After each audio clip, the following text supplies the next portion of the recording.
Okay, hello guys! Today we're doing a Q&A. Okay, before I answer the questions, I am going to introduce myself. I am Chini D. I am a second year medical student at DLSM HSI. I went to DLSU for college. I took up BS Psychology. I am a very average student, as in I don't get stellar grades. I am just hardworking. So I want to put it out there, I am not smart. Okay, and I don't have perfect study habits. And yeah, I make videos on YouTube about med school, family, and just random stuff I feel like filming and editing. Okay, first question, what kind of study materials do I deal with? Okay, so there are books, handouts, worksheets, readings, lots of readings, journal articles, forms that I have to submit to the admin. What are the devices I use to study? So I have my iPad, my laptop, my monitor, I guess my phone also, like keyboards, magic keyboard. Yeah. What kind of app or software do I use to learn? So I use Anki, which is a flashcard application. So that is for active recall. And then I use Google Chrome and Notion. That's for my schedule and for my to-do list. And I use PDFelement, which is a very easy tool to use to create, edit, convert, sign PDF documents. And you can use it on Windows and Mac and your tablets. So it is capable of converting documents, scan documents, images, and turn it into PDF form or even Microsoft form, which is very useful.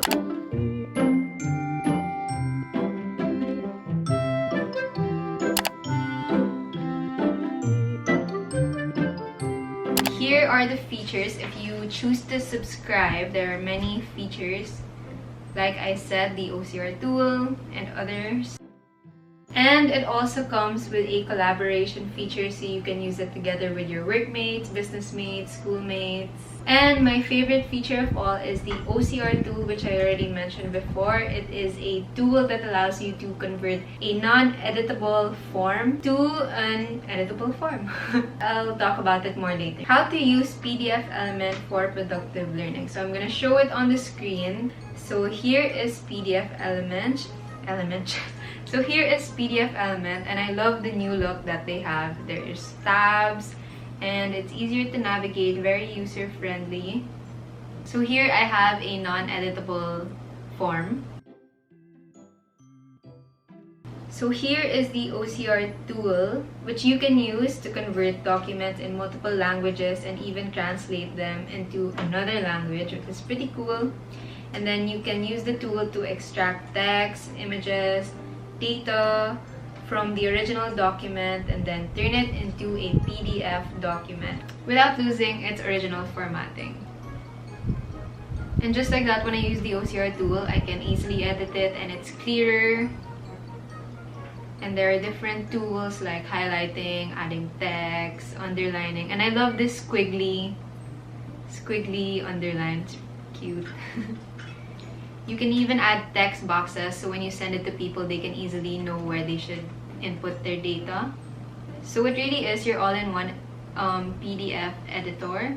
And here is a side-by-side comparison. You can see on the left, you can't edit it at all and it's kind of blurry, but on the right, using PDFelement and the OCR tool, you can edit the text, you can add text, you can remove text, you can change the font, you can change the size, and all the other features. Okay, hello, this is Future Chini, and here you can see me using PDFelement on my non-editable PDF because they usually give our guide questions for each module in a PDF form. Since it's a PDF form, I can't add text, I can't edit it. So I'm using the OCR tool of PDFelement to turn it into an editable form, which is very convenient because now I can add text, I can edit it freely, I can add highlights, I can also add shapes. Yeah, I love adding squares.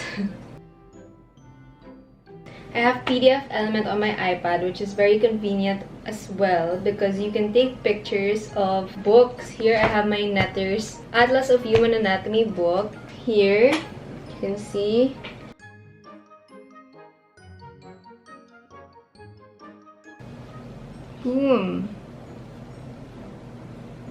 so it's clearer. You can also, for example, you can crop it. There. You can also put a filter if you want.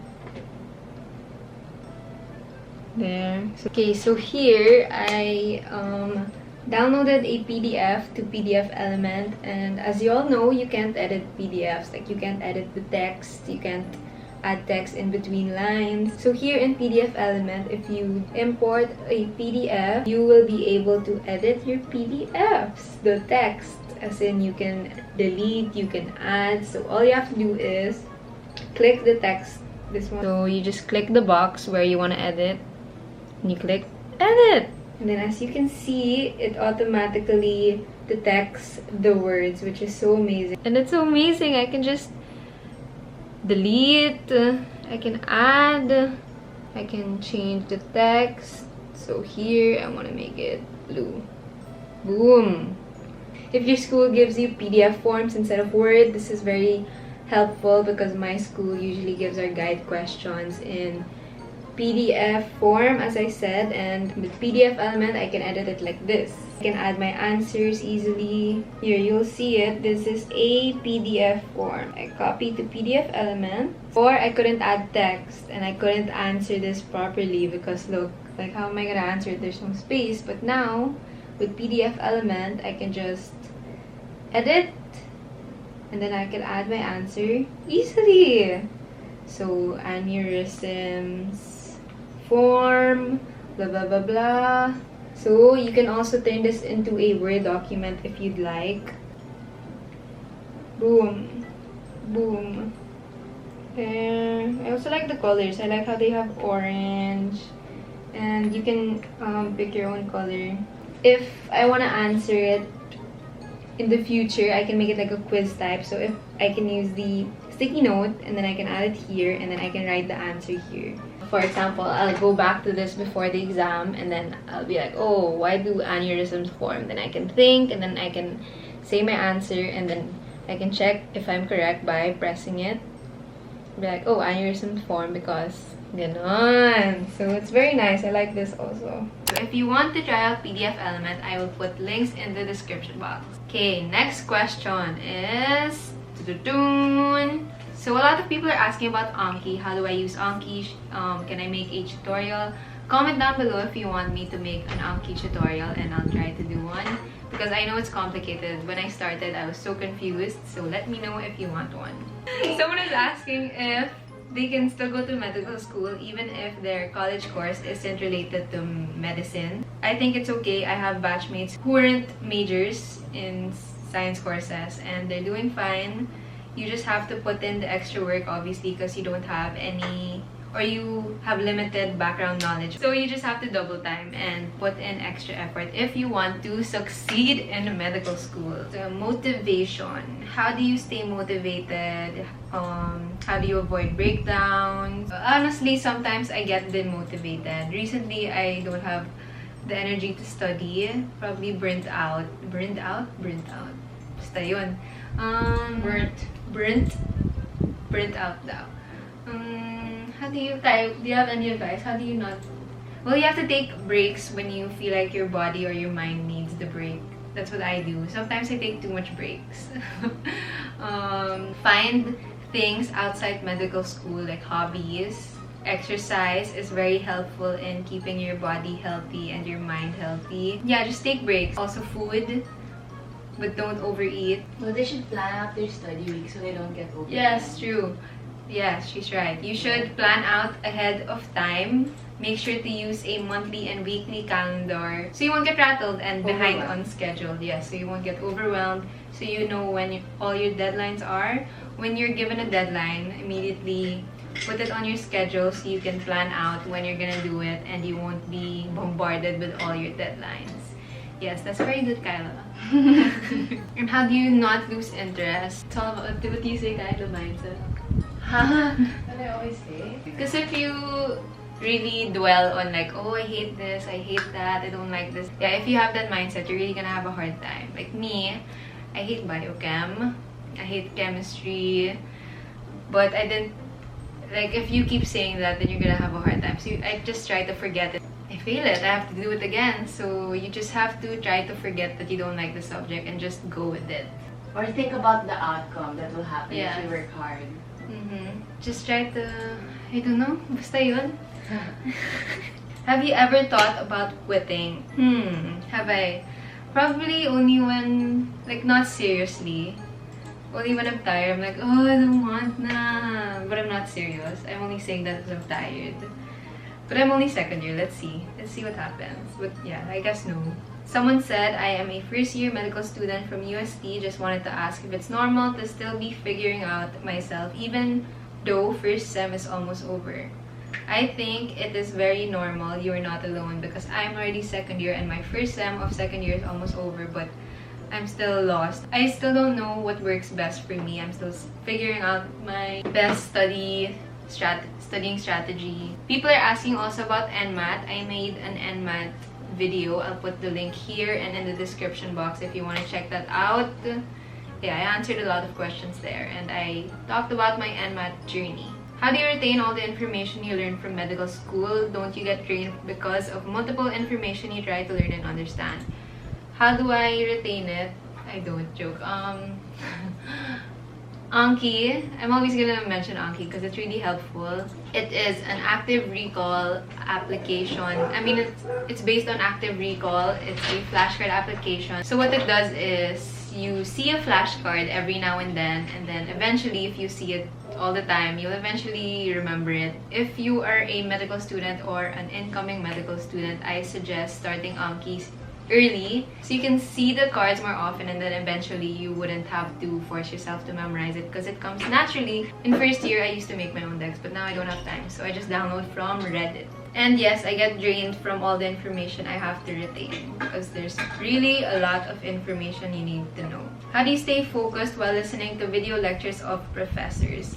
I think putting your phone aside, not inside, or make it baliktad. And also, Pomodoro technique is very helpful if you want to stay focused on a certain task. So how it works is, for example, 30 minutes on, 10 minutes off. So 30 minutes, you're just totally studying, not doing anything else. And in 10 minutes, you can do whatever you want. You can rest, you can eat, you can sleep. Yeah, Pomodoro technique, and put your phone away. Is it okay not to have really high grades in medical school? Basta pasado, okay na yun. Or you have a specific grade to maintain. Yes, it's very okay to not have high grades. I don't have high grades. Pasado is okay because that's what you need to get to stay in medical school. It's not all about the grades. The grades don't define what you learn. Do you have to maintain a specific grade? It depends on you, what your goal is. Do you want to be an honor student, scholar? So if you want to be those two, yes, you have to maintain a certain grade. People are asking about work and life balance. How do I balance life? Well, recently I've been having a hard time balancing life, YouTube, studies. Yeah, recently I'm not doing well in balancing those. So I don't know. I don't have any tips right now, but before I got to balance everything, but now everything is just overwhelming because second year, it's almost twice the subjects, so much more requirements, so I'm still trying to balance it out. But I still always try to find time to work out. But recently, I haven't been vlogging, so yeah, can't find the balance yet.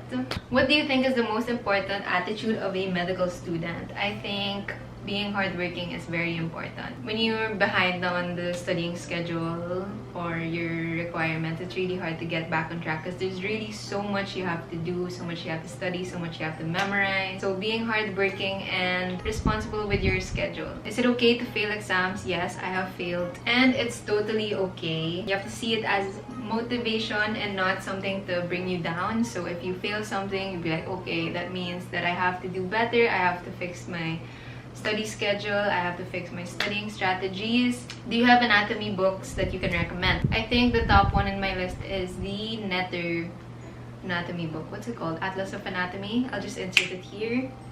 It's very helpful in visualizing the anatomy of the body, and the drawings are really nice. How do you study pharma? I'm not good at pharma.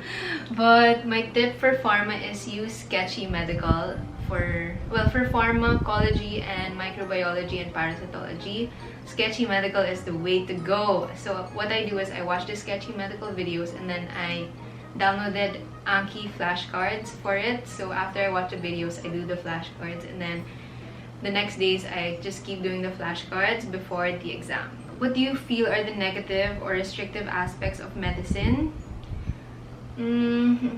Well, the time it takes to finish medicine until you actually start practicing is very long, and then when you're practicing, depending on your specialty, the time with your family is lessened or not as much as you'd like, I guess. How do you manage to have a healthy mindset and focused mind? I don't always have a healthy mindset and focused mind, but as much as possible, I try to be positive. I just try to stay on top of my mental health because you really have to be mentally tough. You can't be lazy, which sometimes I am. Sometimes I'm just in bed because I'm like, oh, I'm so tired. And then sometimes I'm just on TikTok, YouTube, but you can't be like that. Don't be like me. You have to be disciplined there. That's the word, disciplined. From a scale of 1 to 10, how hard is second year medical? Since I said 9 in my first year medical school video, I'd like to say second year is a 10. What skills have you learned to help manage your time and relieve stress? First, Google Calendar and Notion have really helped me because I can see an overview of my schedule, all my deadlines, so I'm less rattled.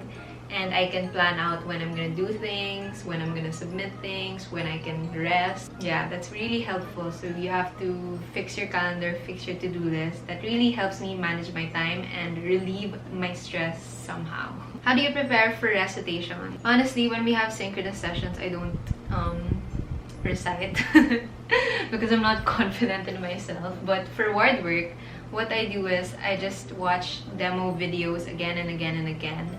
And then I practice on Kyla. I think I vlogged it before. But yeah, I just keep practicing. I keep reading the script. And then I try to not memorize the script, but rather be familiarized with it. So I don't just read during the thing. Like I try to know the flow and all. How much is the tuition? For second year, it's cheaper than first year. So I think it's around 300,000, and then first year was 315. And I think it gets lower you get older. Like, any tips for those who are struggling in med school right now? Personally, I'm struggling right now. So, do you have tips for me? What are my tips? I don't know. Well, right now, what I'm doing to cope with my stress and my struggles is rest. And I over rest. But yeah, resting is very, very helpful. Any tips for lazy medical students? Well, I always try to read quotes or like put quotes on my laptop, on my whiteboard, stuff, so I can read it and be reminded of why I'm in med school, why I should keep going, why I shouldn't give up. Also, something very helpful is to put a time limit on your applications on your phone or on your iPad. I have a time limit on TikTok, which is 30 minutes every day. That helped me so much because I'm like, oh, I've been on TikTok for so long na pala ganon. Yes, time limit is, yeah, that's the key. How many hours do you sleep in a day? Minimum 4, maximum 8. But usually on average 6 to 7 because I'm trying to be a morning person because when you wake up early, you get so much more hours in a day to do the work you need to do. So I try to wake up before 8 every day. Latest is 9 a.m. Latest is 9 a.m. But usually I try to wake up 7:30 to 8:30. My alarm is 7:30 every day. So far, so good. I like being a morning person. How do you motivate yourself? Food. Food is very motivating for me. Giving myself an award after a long study period. Like, oh, after I study this, I can watch this video. Or after studying this, I can edit. I think that is all the questions that I can answer. Maybe last tips. Let's think of tips. Again, I just want to say that I'm not a top student. I'm not an honor student. I am just an average student that is not very smart, but I am hardworking and I try to study as much as I can to get the knowledge in my brain because I am not naturally gifted. But my tips are find resources that fit your learning styles. For me, that is Anki, Sketchy Medical, Osmosis, YouTube. Because I'm a visual learner. Always use your Google Calendar, your Notion, always make a to-do list, always take note of your deadlines. Find the things that motivate you because that is subjective. For me, that is food. You guys motivate me. Which is why I made the Discord. Oh, Discord pala, if you want to join our Kilichini Fam Discord. It's a study Discord. We also share food, dogs, and we just talk about life. And I also ask questions there. I make polls. So join that. I'll put the link in the description box. And it's very motivating because we study together. Yeah, that also helps me when someone watches me study because it's accountability. You can't stop studying. Make friends because if you have friends in medical school or just college or school in general, you can help each other with the homeworks, or you can teach each other, or you can learn from each other. Yeah, that's very helpful. The second year, I made more friends. First year, I was just friends with my group mates and my DLSU friends, but now I have more friends. Hello, shout out friends. Yeah, so far those are my tips. So if you have more questions, just comment them down below and I will try to answer everything. And yeah, thank you for watching. And if you want to use PDFelement, I will put the link in the description box. And yeah, that's it. Okay, bye!